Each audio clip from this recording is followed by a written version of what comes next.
Madeline is an advocate of reality, listening, loving, doing, and celebrating everyone around her. Since joining Crowe's Financial Services Delivery Unit, she hasn't stopped telling stories, building truth, and creating meaningful experiences. In her talk, Madeline spins a clever, heartfelt meditation on truth, trust, reality, blind men, and elephants. This is Madeline Taylor.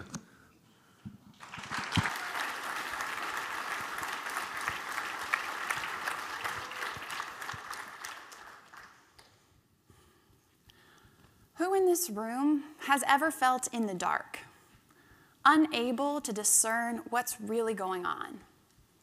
Or maybe you feel as though you do know, but nobody's listening. In Christopher Nolan's film Memento, Lenny has a condition where he cannot create new memories. Every day he wakes up and he has to rediscover the tattoos on his own body. Kill John Green, they read. Then the last memories that he did store flood back to him.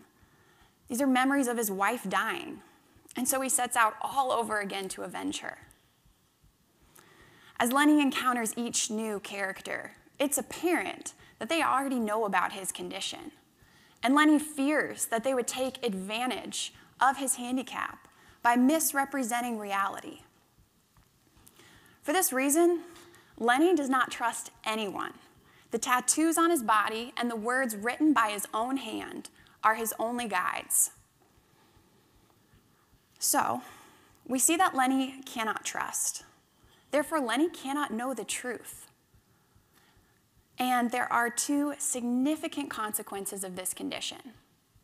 First, Lenny is not anchored in reality. His actions are often misguided, producing undesired results. And second, Lenny is isolated. He can't build or maintain relationships. Now I'm going to work through why trust is necessary to know the truth. And from there, I will show you why telling the truth is necessary to create meaning. And now with a topic such as truth, I don't want to take for granted that we are all coming at this from the same philosophical background. So if you're feeling that tension of disagreement welling inside you, that's okay. But for the next 10 minutes, I invite you to listen in that tension and consider the importance of truth. Because I know that for me, some days, I am not all that much better off than Lenny. I'm thinking about the days when I actively choose to act out of my own understanding rather than to consider others. But unlike Lenny, we all have the capacity to trust. Therefore, we all have the capacity to know the truth. And it is in this, in telling the truth, that we create meaning. So let's start by defining truth. There's an ancient proverb describing a collection of blind people who are surrounding an unknown object, and they take turns describing their unique experiences. The first begins by telling the group, "This is a rope." And another replies with surprise, "You are mistaken, this is a tree." And a third, clearly confused by the others, replies, "Oh no, this can be nothing but a wall." Now, of course, these blind people are surrounding an elephant, and each is experiencing only part of the animal, be it the tail, the leg, or the flank. And their experiences lead them each to a very particular conclusion, the tail being a rope, for example. So if we let the elephant be our grounding image of truth, provided Grant hasn't eaten it one bite at a time yet, then the conclusion or the interpretation reached by each individual is understood to be his or her experiential truth. And there's an important distinction to make here. Experiential truth supports one person's perspective. That tail does have rope-like qualities, but it would be folly to act as though that experience were the objective truth if you were to really treat that elephant's tail like a rope. I'm really tempted to stay here in this world of experiential truth and to talk about social media echo chambers and algorithms that indulge our self-oriented culture. And I'm really tempted to talk about fake news and the impact of treating our experiences as the objective truth.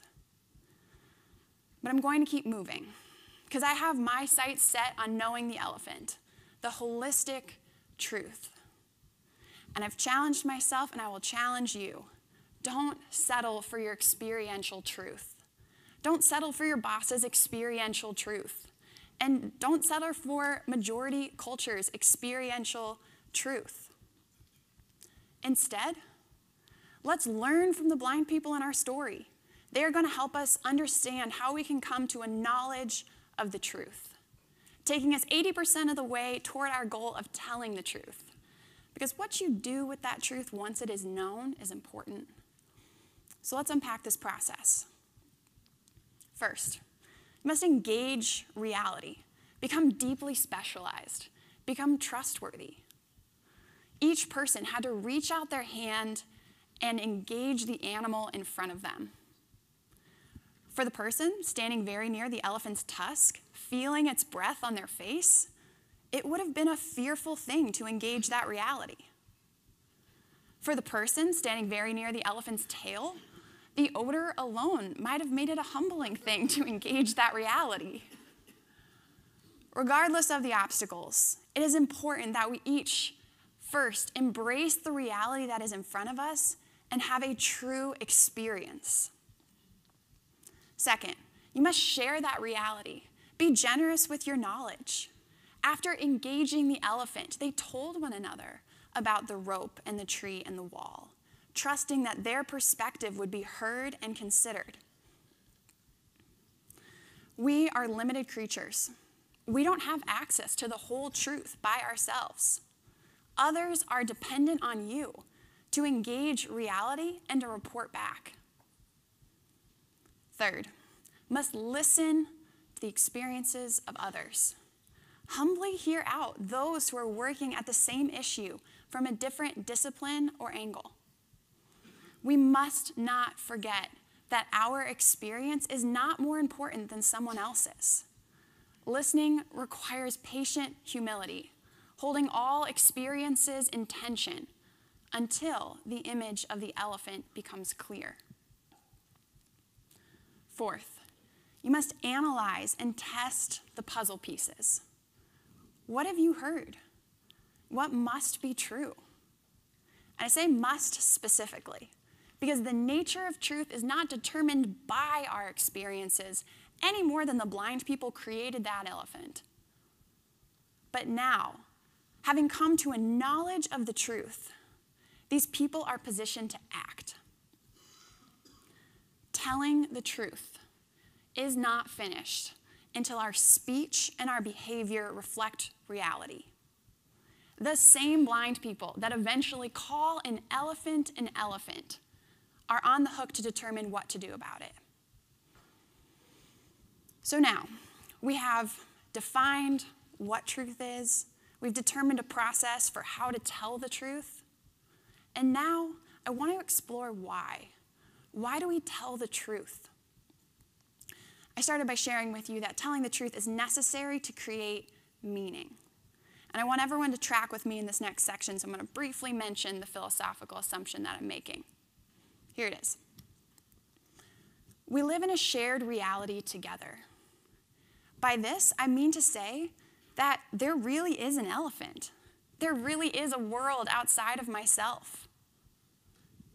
The client, the project, the friend, the spouse, they are all real. Beyond that, you can see and experience the elephant too. We are coexisting in the same reality. So, if you can accept that assumption, then let's talk about why this process of telling the truth is necessary to create meaning. So far, I've used the word meaning very generally, but I'm going to get specific because there are two arenas in life that I see we are desperate to create meaning. The first is in the world of business, where meaning roughly translates to value. And the second is in our personal relationships, where meaning is really better understood as love. Let's start with business. The process of telling the truth, the one we just walked through, grounds us in reality. And this is essential if we are to create anything that will be valuable to somebody else. I'm going to share an example from a time when I was a client. And in this situation, the solution provided was meaningful. It was valuable when it delivered on my real problem. When I was 16, I started experiencing severe abdominal pain. And pretty quickly, it started to impact every aspect of my daily life. I spent a lot of time with my primary care physician. And by 18, I'd actually had more colonoscopies than most middle-aged men. Finally, I was recommended to Dr. Watson, who diagnosed me with ulcerative colitis. And I felt relieved just to know what was going on. But the process of telling the truth wasn't over yet. Dr. Watson had the best of intentions of treating my disease. He prescribed a steroid, as he had been doing routinely for many years. So I took prednisone daily, but my symptoms only improved minimally. I resorted to controlling my diet, cutting out grains, sugar, dairy, caffeine, basically any food that makes you want to get out of bed in the morning. At this point, I needed a new treatment. That's when Dr. Anderson entered the picture. He told the truth about my condition when he opened a new door. You see, the sickness had only affected my large intestine, and apparently I could live without it. So 2 surgeries later, my large intestine was gone, and so was my pain. No more medication, no more restrictive diets. January 18th remains my bagelversary, the post-surgery date when carbs were reintroduced into my life. Put that on your calendar. Dr. Watson had put the puzzle pieces together, but he was isolated from the perspectives of other doctors, and he actually feared the new methods of treatment. By this, he distanced himself from reality, and he was unable to offer the most effective or the most valuable treatment. So now let me ask, who in this room, like these doctors, is in the business of delivering meaningful solutions to your clients? Telling the truth through to the final step is necessary to create meaning. It is the best business decision that you can make because the true solution is the best solution. Products, services, any deliverable that corresponds with reality will resonate with more people and connect to their deepest needs. So now we turn to creating meaning in and through our personal relationships.